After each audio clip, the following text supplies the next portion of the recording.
Kamusta kayo? It's a new day and it's new activity in UEA. For today's video, babiyahe pa tayo patungong National Abu Dhabi Theater dahil naimbitahan po tayo magdalo at makasama sa event na to. It's a big privilege for me na ma-invite sa ganitong klaseng event kasi for the first time, di pa ako naka-attend ng ganito kasi sa Pilipinas usually mga big time lang usually nakaka-attend ng mga ganitong klaseng celebrations. And dito sa ibang bansa, sobrang amazed ako as long as you have your time.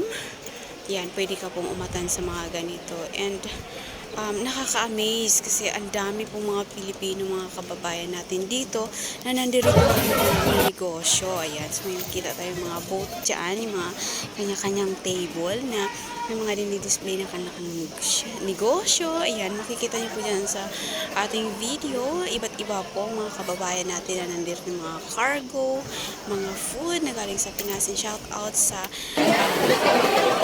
Primary Medical Center. And of course, syempre dahil may parade po tayo dito and may event po dahil sa National Immunization Council Walper. Ayan, so marami po tayo dito. And of course, isang first timer na nakapunta sa ganitong klaseng event. Ang dami po nating mga giveaways na nakukuha sa mga raffle sa ating mga negosyante na may mga booth dito. Although hindi ko napuntahan lahat, but it's really worth it. Ayan, so sobrang amazed ako. Dito rin yung ating president ng embassy. So, hindi ko na ma-mention. Yan, itong parade team. Ayan, so kahit sa ang sulok ng mundo talaga, no, hindi talaga papatibok mga Pilipino. Makikita po talaga natin na nagsisilabasan mga kanya-kanyang talento. Diba? Kahit sa ang sulok ng mundo, talagang nadadala ang pagiging madiskarte at pagiging talentado. And of course, yan, konting layout sa ating mga nagsusod mga Pilipiniana. Shoutout sa iyo. Hello sa inyo. Ayan, hello sa inyo mga bebe. So ayan, nakapasok na nga tayo sa loob mismo ng National Abu Dhabi Theater. And as you can see, may mga pictorial pong nagaganap sa mga kanya-kanyang community. And of course, isa din po ako nakasandal. Thank you so much. Shout out. And of course, makikita po natin dito the Philippine Global Academy. Ayan, mga estudyante, mga may dugong bughaw, nakaka-proud. Makikita po natin dito kung gaano sila kagaling nag-perform in front of the stage. Ika nga naman.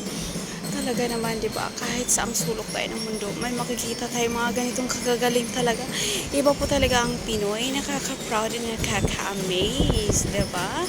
Sa performance pa lang. And of course, pumasok naman dito ang national anthem ng UEA. Of course, irespeto natin kasi nandito tayo sa lupa nila. Yan, ino naman na yung national anthem. Ang bilis talaga ni Kuya magano, ha?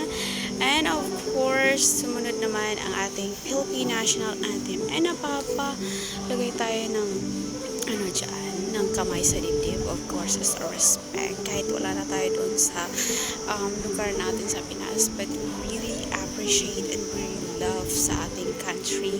Kahit wala tayo doon, okay? So, siyempre, napapalagay tayo ng kamay sa dibdib. Ang tagal-tagal hindi naglagay ng kamay sa dibdib dahil hindi naman tayo nakakatinig event and iyan. And of course, syempre, konting view po doon sa last year event dito sa UEA ng kanilang Independence Day celebration. Wala pa ako noon. So, ito po yung video na nagawa noong last year. Sobrang dami po talaga and punong-puno po talaga itong theater na to sa last year event dito sa UEA, sa Abu Dhabi. Nakaka-amaze, di ba? And of course, papasok naman dito yung ating mga magagaling at magigiting na mga ngawit. Mga talentadong Pinoy, di ba?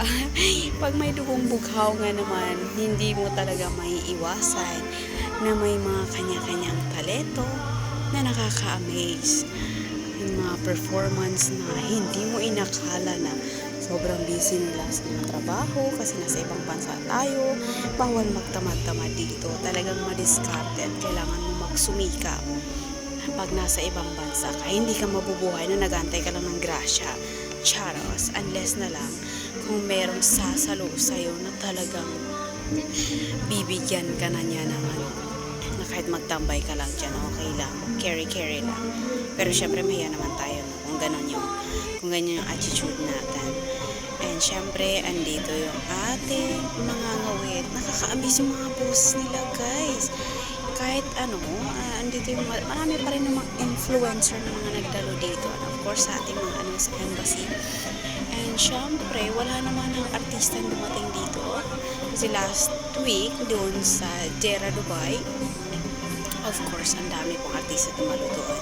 And today, wala pong dumalo na artista dito. Pero nakaka-amaze po yung mga performance ng ating mga kababayan.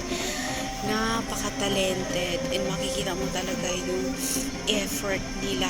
Hindi ko lang alam kung paano sila nag-time management. The way they perform, napaka-husay. And parang, alam mo yun, busy-busy sa trabaho, kanya-kanyang trabaho, but they have given time dyan sa na yan. Siyempre, special occasion na naman. Na napapasabay tayo sa kantahan. Napapasabay tayo sa tunog ng mga talentado natin mga kababayan. And of course, ang ating cultural dance from Philippines. Hindi pa rin nawawala, di ba? Yung mga, the way they wear the costumes, ay pina-fast forward na natin yan kasi medyo mahaba po ang ating video. And of course, makikita na hindi talaga ako nagtataka kung bakit saan sila nanggagaling ng bamboo, ng kawayan. Wala akong kawayan nakikita dito ni isa. Ang inisip ko na lang, galing siguro sa mga bangkan na naligaw papunta dito, nakakuha sila ng kawayan. Diba, nakaka-amaze yung mga performance, kahit sabihin mo na hindi naman nabubuhay yung mga kawayan dito, siguro, kasi karayan sa mga malalamig na lugar Pero dito may kawayan silang dala. Hindi ko alam baka galing pa to sa Pilipinas, dinala lang nila yung kawayan.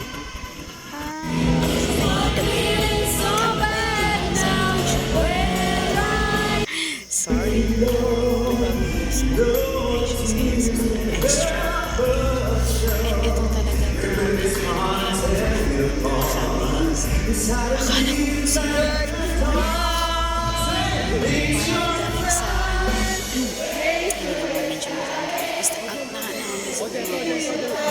very